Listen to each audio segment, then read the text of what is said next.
what we're trying to do when we're having these discussions with people over time is we're trying to uncloud the fitrah, work out why is this person not connecting with their creator. And it's all about connection. You're absolutely right.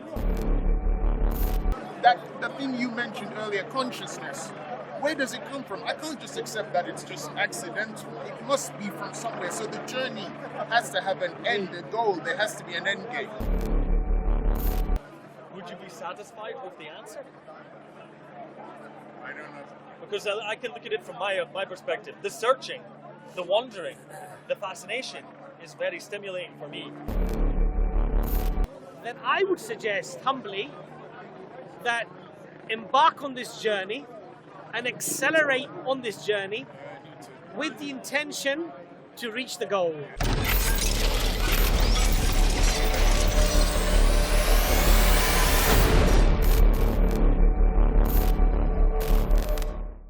More than the differences, and I see some similarities. Some people might argue, because I would like to say that both of you believe in a creator, and you believe that the creator is responsible for our creation and has given us free will, and if we follow the path of the creator, then when we pass away, we will be with that creator. I try and look at the similarities. I know there are a lot of differences. So, and the thing that I wanted to understand is the notion of the fitrah. Because, like I said, I'm not a Muslim, as you know, and I'm not a Christian, but I believe in a creator. So that kind of ties in with the belief that there's a fitrah, that might be, I don't know, could be an instinctual thing that the creator has put in me, or in, but the closest I've come to from doing research was when I came up with the fitrah. And I wanted to know more from the fitrah. If Allah puts the fitrah in us, what then makes us stray away from Allah? Great question. Because He put it there, so it should then just guide us all to just follow His path.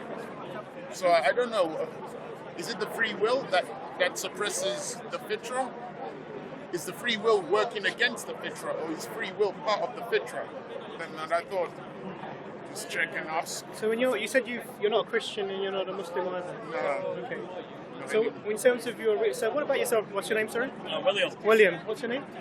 Preston. Preston Imran. Nice to meet you. So you said that you've done a lot of research. So you said you arrived at the fitrah. How did you get to arrive at the fitrah? Well, the combination of things here, talking to various Muslims, reading, and I would always hear Muslims say, when I was doing research and when I spoke to Muslims, they would say everyone is born a Muslim. And then I remember from Christianity, talking about God creating man, Adam, Eve, and then God giving us free will, but then putting within us knowledge, which links us with the belief in the Creator. But then I hear about free will, and then we all stray away. So I'm like, are they working against each other, free will and the fitrah, or are they one and the same? It's a great question. It's probably more than I can. I'll try my best to sort of try and give you my view on it. So the fitrah just means natural inclination or a natural disposition, and what it is towards is the idea that there is a creator. That's the main part of this fitrah, that we instinctively know that there is a creator. And alongside that, we get from the fitrah, we get also some basic concepts of morals. So we know killing is wrong, at least. Some of these things, they come automatically to us. What you would call your conscience, in the sense that when you're about to do something bad and you get that feeling, this isn't right, I shouldn't do this. That's your fitrah rearing itself. Now, your fitrah itself doesn't have any power as such over you. It's just like a sixth sense, almost, if you like. Yeah. But where it comes from, there's lots of different explanations. But the one that I find sort of a little bit convincing is, initially, when Adam was created and before human beings were put onto the earth, all of the human beings that ever were going to be born were taken from Adam, and all that progeny was put before the Creator. And the Creator said, "Do you testify to us? Do you testify? This is pre-existence on here. Do you testify that I am your Lord? And we testify that you are our Lord." So that knowledge of the Creator is innately then within us. It's innate. Now, then we have we're born on the earth, And you're born on the earth, you're born in different states. So I could be born into a Muslim family or a non-Muslim family, in a rich family or a poor family, or in a state where my last consideration is religion. So I could be starving, suffering, other things like this. Or I could be in a state where I could be born into an atheist family, and from the beginning I'm sort of taught to disregard these myths and these stories. And what can happen over time is your fitrah becomes clouded. Yeah. It's like there's the sun, and then this cloud goes over the sun, and the sun is still there. Some of the light is coming through, but the clouds a little bit obscure the detail of it. And what we're trying to do when we're having these discussions with people over time is we're trying to uncloud the fitrah, work out why is this person not connecting with their creator. And it's all about connection. You're absolutely right. Why is this not happening? And it's many reasons. So some people have had some sort of traumatic experience. They've lost a loved one, and then they maybe subconsciously blaming the creator for that, or there's some other suffering that's happened to them, or they've seen suffering in the world. Like, why are people starving? And this is one of the common questions that makes people think, well, maybe the creator doesn't exist. But if you must have come across the studies that talk about, if you look at children, they will automatically look for agency or some sort of thing that's controlling everything in the world. It's almost like they have an innate belief. I can't remember. I think it was a Cambridge study. I don't remember it, so I won't quote it. But I think it's quite clear that this fitrah exists, and it's really like a compass. It's designed to bring us back to that one God. But it can be easily clouded over. It can be clouded over. And really, the whole point of life is to try and uncloud it, and that comes through research, through experience, talking to people, and then coming to that conclusion that the information I'm being given is accurate. I can trace it to a divine source, that the creator exists, and then you try and establish that connection with the creator. And once you do, so we believe as Muslims that there's two types of guidance. So one guidance is, we call it irshad, which is really what the messengers do. God has given them a message, and they come and they give that message to you. So all the people here who are trying to talk to you about a specific religion, they're doing that type of guidance. They're saying, look, the Quran is like this, it's got this information in it, it tells you to do this. It's called irshad. Irshad. The second type of guidance is once you come to that conclusion yourself, that yes, I accept that there is a creator and this information is from him, and then you believe that, God puts what we call faith in your heart. That's called tawfiq, the guidance of tawfiq. And that guidance is the one that when the faith enters your heart, and then you become a believer. Wait, so when the faith enters your heart, is that at the moment of creation when Allah creates you? You get tawfiq. No, sorry. You said that's by talking. That's right. So first is the information and accepting the information. Once you accept the information, then God essentially gives you the faith. It's having that faith within you. And that's a process. So life is a process. So you're in the searching phase of that process. I'm still searching. And you're going to get to a stage, hopefully, God willing, where you decide, okay, I believe this now. I accept it. I can't reasonably doubt this now. I believe. And then at that point, when you accept it, the Creator will put the faith in your heart. And so ultimately, we don't believe I can't change you. I don't believe that. It's going to come between you and your Lord. So your part of it is to be sincere to the information that's given to you and try and research that. And then that spiritual connection comes when you accept it internally. So I may not even know that you've accepted it. I met a brother. He was 25 years old. He was. This was in the. When would that have been? In the. How old would he have been then? So I met him when he was 85. When he's 60 years prior, he goes, I was in India under British rule, and I owned lots of land. And I would see my Muslim servants, every now and then they'd go off, and I knew, okay, they're going to pray. That's all I knew. I didn't regard them, I was looking down on them, but I didn't regard them as anything significant, didn't think their religion was important. 60 years later, he goes, what they do, let me have a look. He's in a different stage of his life now. He's looked into this, and 85 years old, he becomes a Muslim because of something he saw 60 years ago. 60 years ago. So that was his journey. So everyone has their own journey. No one can make anyone become anything. All that we can do is say this is the information that's provided, and that's what you do. And the fitrah is really, our discussions are really about trying to uncloud that fitrah, to let you establish your connection with your Creator. That's our approach to it. So I don't know if that was... That was helpful. I mean, I dragged my friend there. Okay. What do you feel about that? This are idea you a Christian or a... No, I don't subscribe to any religion? Or any belief. spiritual journey, like you were saying. Similar to a conversation we had last week, or maybe a week before, when you were asking me, when I was saying I felt this inner drive towards a course of action, and you were asking me, what is that? Where does it come from? Where does it? And I say, I don't know, because I don't know. So that's my take on that. It's a certain perspective on life that you can use. I mean, that's all I can say, really. One thing I can say is about you mentioned something, a drive for people to see agency within things happening in the world. You could take that a multitude of ways. You could say it's indicative of a creator, like some people believe it's just fine. Or you could look at it in a certain other angle, which is the one I might put forward, which is like this, is that in our past, most people's belief systems were animism, about the natural world being full of spirits and alive. And when something happened in the natural world, it would be considered an omen. Like if you tripped on a rock, or if you saw a face in a mountain, or if you saw something in the cloud, people would infer meaning from that, from the spirits, from the gods. And that is a way of looking at the world. Humans do this instinctively. They want to see agency within the world, and whether it actually has it or not, I don't know. Some people say yes, some people say no, but I don't know. Is that it's what you mentioned about instinctively? Yeah, that's it. Where is it coming from, though? That's the thing. Because we had that discussion, because we agreed on, yet the instinct is there. Yes. But it was trying to find out where it was coming from. Yes. And that was when I was then looking at what Muslims were saying about the Fitrah and what Christians were saying, and even, I think, some Buddhists. But it's like there's an origin for that instinct. Yes. And that's what I'm desperate to find out. I can give you a biologically reductive answer. It's probably not going to satisfy you. Let's hear that, will you? Well, there's a possibility. This is an idea that came to my mind. It's not my idea, but there's an idea.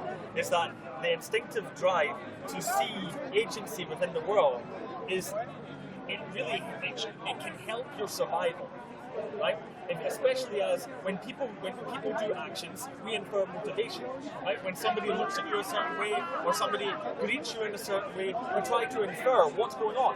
There's a subtle dynamic, whether it's friendly, whether it's hostile. You know what I mean? If you meet somebody and you shake hands with them, they can look at you like they don't like you, and you can feel that. You're sensing agency from something you feel. There's a thing called anthropomorphization.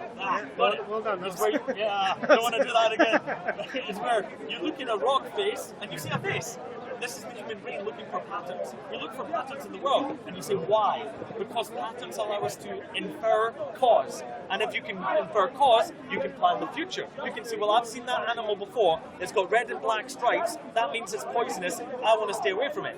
That's something like a wasp or something, or a snake or something like that. That inference of patterns can be equated to survival. That's a possible reductive solution. If you like it. For me, I appreciate the reductive explanations. But for me, when I see that, there's a few things about that that's interesting. When we try and explain instincts, we fall into sort of some difficulty, because if you take literally a day-old chick who's never had previous experience before, because you're talking about how experience leads us to find patterns. And if a fox-like creature walks by, it knows to freeze and to duck, and they'll find cover. And biologists say this is an instinctive, hardwired instinct. But that's not an explanation. It's just putting a label on something that we don't know. We don't know why it's there or how it's there. But there is within that creature that innate knowledge that if this big shadow that's going by is going to be somehow dangerous and I need to freeze. And you see that literally from the point of birth, they will do this. And this is a natural instinct that is not based on experience or patterns, because it's too early. I do have a little bit of knowledge of new science that would contradict that. Okay. My purpose here is not just contradict your views. You believe whatever you want, man. It's not my business. No worries. I just want to see if I can provide another sort of solution to something. Just as a side note, my personal standpoint is that I don't know anything about the world, and I think there's far more things happening than I understand. So we probably have the same standpoint. I don't like making everything biologically reductive. I personally don't like doing it. Although I think a lot of the times it might be right. I think there's more going on in the world and reality than I understand. So I'm open to the possibilities of gods and creators, all sorts of things. Absolutely. Now, there's a really interesting bit of science that's talking about genetic memory, about how they had rats and I can't really remember it exactly, but it's that the they made the rats, that was it. It was the smell of the flower, a flower from a tree. They put them in a cage, special cage, and you put the smell of this flower, and then they electrocuted the floor. So they were getting pain associated with the memory of the smell of the flower. And then the rats had baby rats, and they had the same effect. They'd never been electrocuted, they'd never smelled it before, but it was meant to be passed down through their DNA. It's really interesting because this can account for genetic memory of people having a feeling of their ancestors or things that have happened before that they've never experienced, that builds up our behavioral adaptation. It's really, really interesting. No, I really understand that. I think we it spoke about it 2 weeks ago. It doesn't rule out God, by the way. It's so genetic memory, as you right. said, Yeah. which is fine. But then we then push forward and say, who is the designer? That genetic memory within. Right, you could say that if you like, yeah. You know this idea of genetic memory, it's really important that when these ideas are put forward that they come within a reasonable mechanism. So as far as we know, memories or thoughts don't cause DNA changes. Well, this is the new science saying that it does. So that would be, where was that from? Because I've never... I heard it a few days ago. I can't quote it for you. Yeah. I've heard it. If you're interested, we should look it up. I will look it up. It's very interesting. But the reason I bring this forth is not to deliberately discredit ideas of creator gods. It's just to put an explanation. I don't think it really forward. Changes. I think it might explain the chick, but it doesn't explain the Fitrah, because this is I think something a bit bigger than that.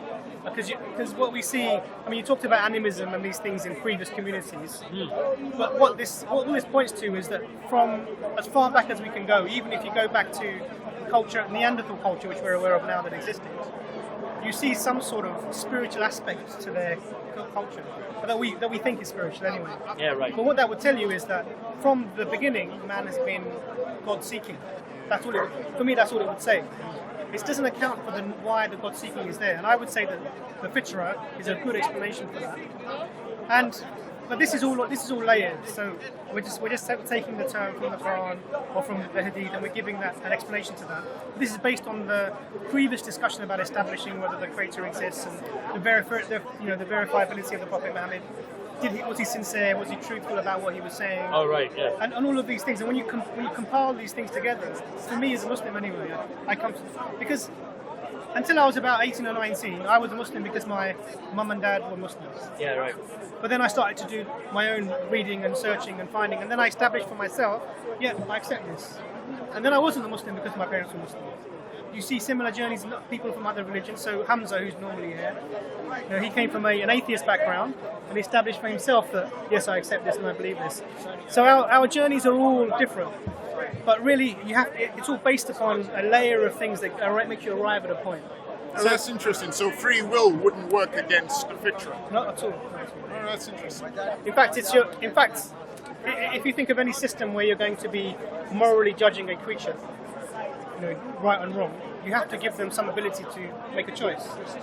So, if not complete free will, there must be some aspect of free will that they have. For example, I wish I could fly, I can't fly. So my free will is limited, right?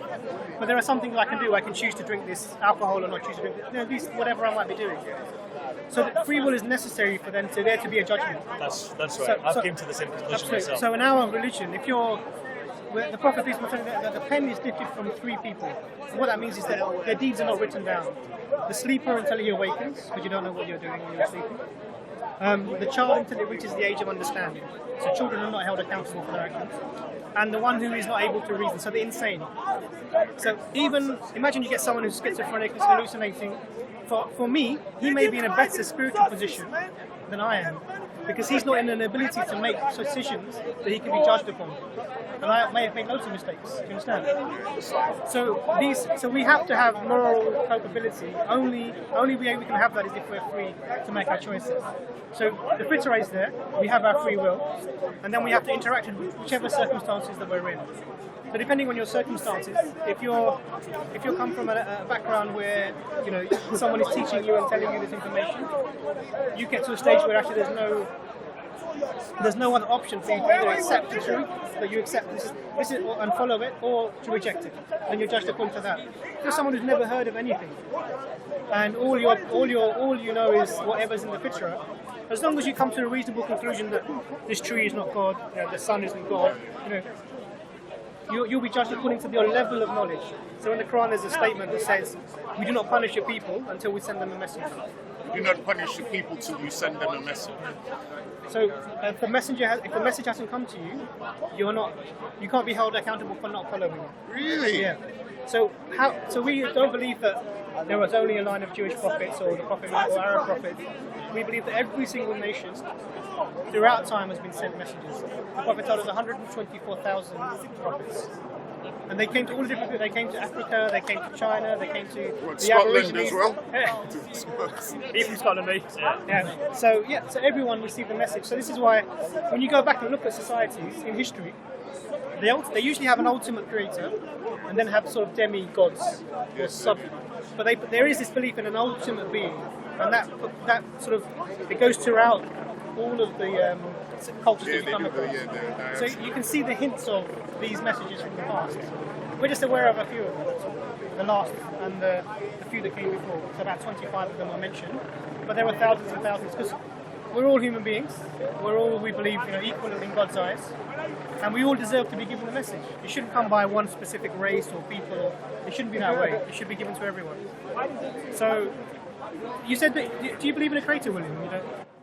I can't say the word believe, to be honest with myself. So I'm not sure how I can say it very easily. I don't know. I don't know if there's a creator. That's all I can say. I'm not sure if it's more likely or less likely. It's not a very satisfying answer, I know, but that's the honest. How have you arrived at that sort of position? What sort of led to that? Well, I've had various experiences.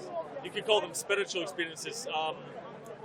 And in any case, looking at the complexity of the world and reality, I studied as a biologist, and now I'm very interested in philosophy. Just trying to understand the mystery that's life. So the more I look into it, the more it seems perplexing in a certain sense. Like things get more and more complicated, and I realize that there's more I don't understand. That's it. So I haven't had something really that said it's absolutely going to be that. It's more like, I learned this, I learned I don't know that. Yeah. You know what I mean? That's it. Those are the kind of conversations I've had with him and another guy, because like searching, trying to get to A point.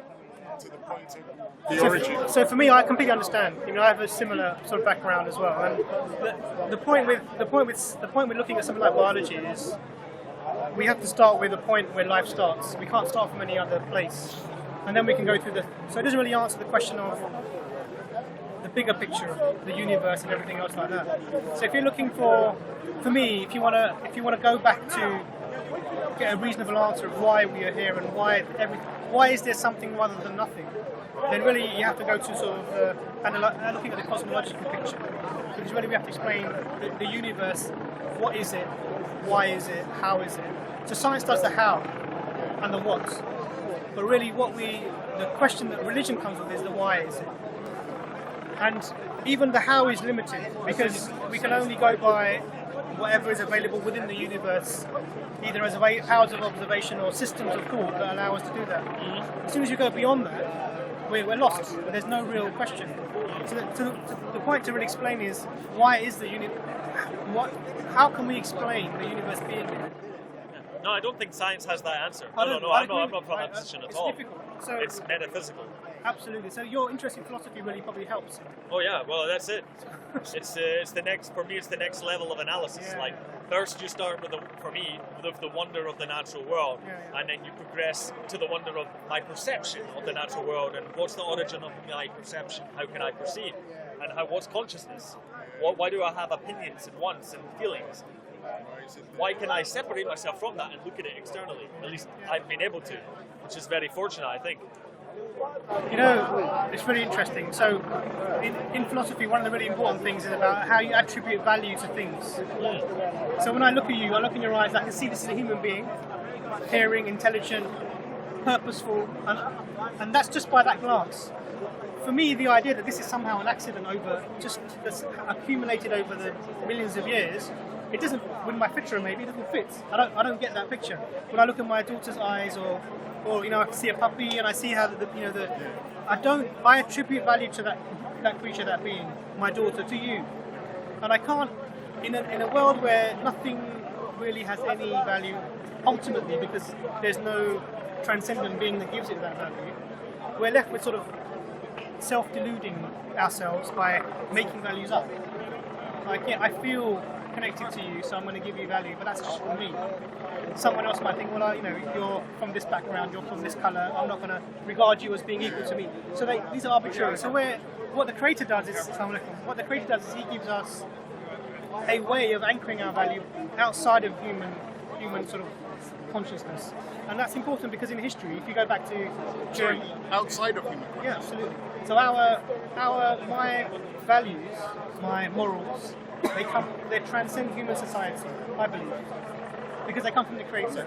So if you looked at Germany, for example, in the 1930s and 40s, where Jews were being massacred, and anyone else, disabled people, black people, anyone who was an Aryan was being massacred, they, as a society, had decided that these people were not valuable. Now, and because it was their values and morals were socially constructed. And that's the danger with social construction. We're seeing it in China now, where a certain group of people are being, 3 million people in camps, being annihilated as a social ethnic group, a religious group. As a Muslim, and in any Muslim, and I'm not saying that Muslims haven't done terrible things, definitely they would have, but they can't theologically justify it, because why? Our Creator has told us point blank, I created you with Adam and Eve and made you into many tribes and people, so you may come to know each other. You are all equal in my eyes, except for piety. Piety is like God consciousness, which is the journey you're on. It would have been so easy if he had made the Fitrah so strong that the moment you were born, you would just prostrate and worship, and you wouldn't have the free will to think of other things. Yeah. It would make things so much easier. Well, one of the interesting things I think Hamza Zorsis touched on, which was quite telling about the Fitrah, which is that the Fitrah is indeed pure, and it is indeed seeking the connection to its Creator. But the Fitrah becomes clouded with the dunya, the earthly life and desires. And the more we are connected to the life of this world, i.e. materialism, our own desires, the more clouded the Fitrah becomes. And then perhaps something happens in your life that can, all of a sudden, uncloud that Fitrah. So, for example, if you're on a plane and the captain says, we've lost all the engines, the wings have fallen off, that's it, we're done, I'm sorry, but there's no hope. Suddenly that Fitrah that was clouded with this dunya, with these earthly desires, earthly satisfactions, etc., it's suddenly unclouded, and your connection is immediate to the one that sent you, that created you. And then you turn to Allah or to God and say, oh, if there's a God out there, save me, please. That's the unclouding of the Fitrah. That's the unclouding. See? And how you uncloud the Fitrah is by learning about the Creator, connecting to the Creator, observing what the Creator sent you for, and connecting to those that He sent, the messengers of God. And that will uncloud that Fitrah. It's a very, very, very good advice. Yeah. And I can't deny, I'm constantly interested in talking to Muslims, Christians, Buddhists, because I'm searching, I'm even talking to people who are not connected to religions, and we're trying to find scientifically what's the origin, what's going on. I don't think this journey will end for me. I feel there's a lot of information and hope that I'm getting when I speak to various religious people. And let me suggest a proposition. Maybe it's more valuable researching than the goal. oh, no, that's too depressing. No, it's not. No, it's not. Obviously, I don't know them. I don't know your mind. Because I want the goal. I would disagree with you there. I want the goal. And the reason why I would disagree with you is that would depend upon the goal.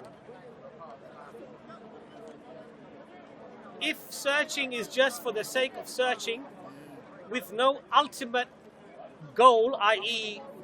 goal of eternal bliss and paradise, then I would agree with this brother. Oh, that's scary though. That have the journey, and don't expect the journey to end and continue with the journey. But I would suggest that if and I say if, this paradise does exist, this promise of God is true, then I would suggest humbly that embark on this journey and accelerate on this journey with the intention to reach the goal. I want to reach the goal. I want it to end. I don't want to keep doing it forever. And What's the goal? The goal is to understand, why do I exist? Why do I have the emotions that I have? Why do I have the opinions that I have? Uncover value. Why does everything here exist? That the thing you mentioned earlier, consciousness. Where does it come from? I can't just accept that it's just accidental. It must be from somewhere. So the journey has to have an end, a goal. There has to be an end game. For me, personally, I don't want to just... The journey is interesting, but I'm learning, because I'm going to be talking to Buddhists as well, but I need to find the end. Very interesting. Why Let me present an alternate perspective. Would you be satisfied with the answer? I don't know. Because I can look at it from my perspective. The searching, the wondering, the fascination is very stimulating for me. I don't have I don't have an answer. I don't have the answer. But the searching for me is valuable. Maybe for you, you have different feelings. No, the searching is valuable like me, but there has to be an end. But I would suggest... For you, will there be an end? I'll touch on that. I've had spiritual experiences. I've had intimations about what I've seen. And I don't think this is the only way of living. I think there's other realms of existence, right? But that's a whole other can of worms, right? But presented like this, you've got awareness now. We're aware that we're alive. We're aware that we're thinking. Now, imagine for a second that on the point of death, your awareness ceases to be. Then you are no longer aware of being aware. Therefore, you should not fear death. Because you've got no wants, you've got no desires. You don't want bliss, you're not scared of agony. It's gone. That's a potentiality. Obviously, in the religious spectrum, it's not like that. They have heaven and hell and such. But in another way of looking at it, it might be one when you reach death. That's it. You have nothing to worry about. It's non-awareness. So the searching will end there. Perhaps. I don't actually think that's the case. I don't think that's the case. But it's a possible answer. But you know, imagine, I'm going to give an analogy of the searching without a goal. So if somebody, imagine you're a prospector and you're digging, and your prospectors dig for gold. And someone said to you, look, if you dig over here, you'll find a rich rain of gold and you'll be rich beyond your dreams. And you say, you know what, I'm not interested in getting the gold. What I'm going to do is I'm going to go over there, even though there's nothing to be found there, but I'm going to dig for the rest of my life. I think one is purposeless and one is purposeful. And I think any inquiry you make, we should do it with a means to an end. Because the journey is means, and we have to get to an end. Make it a good means. I mean, we're told that the ends does not justify the means. You can't do anything bad to get to a good goal. You have to do it in the right way. I believe that. Absolutely. So that's a reasonable moral position to take. Many people don't. Absolutely. So digging and searching, it means that you're searching for something. Searching for the sake of searching actually means you're not searching. You're just. That's a way of looking at it. Absolutely. So because you negate the word even because you're not actually. There's no end point. You're not actually going to find anything. So searching isn't the right word. It's almost like passing your time. I'm scared though when you guys mention that. Could I be? I hope. Pray I am not subconsciously just searching for the sake of searching. I don't want to be doing that. No, I genuinely want to get to the end of this. So the other proposition that you gave was your consciousness could end and that could be it. Yeah, right. But what's the flip side? So if you lived your life and when you die your consciousness ceases and there's nothing beyond that, then it doesn't matter what you did in your life really. Ultimately there's no value in anything. Whether you were good, whether you were bad, whether you looked up. There's a counterpoint. Sure. The actions that you do in life, you will imagine will have an effect after your death. So if you live a good life, it might affect people that you cared about in life, and their life will continue to be better because of that. Sure. So you could look at it that way. I understand. But then again, ultimately they will die as well, and whatever they experienced or not would again be unvaluable or have no real meaning. So whether I mistreat somebody who then goes on to have a miserable life, and also their consciousness ceases when they die, my mistreating them and their bad experience would actually have no impact upon ultimately anything. Because, I understand. I'm just making the point that I'm making is if you remove God from the equation, actually you remove all morality, ultimate morality, you remove all objective morality, they call it, or you remove all ultimate value that we would place in things. Because it's just arbitrary, it's just temporary, it's just temporal. Now the flip side of that idea is, when you die, your consciousness doesn't cease. And it continues. And it continues ad infinitum, so it goes on forever. Your consciousness will continue even after you're After you're dead. So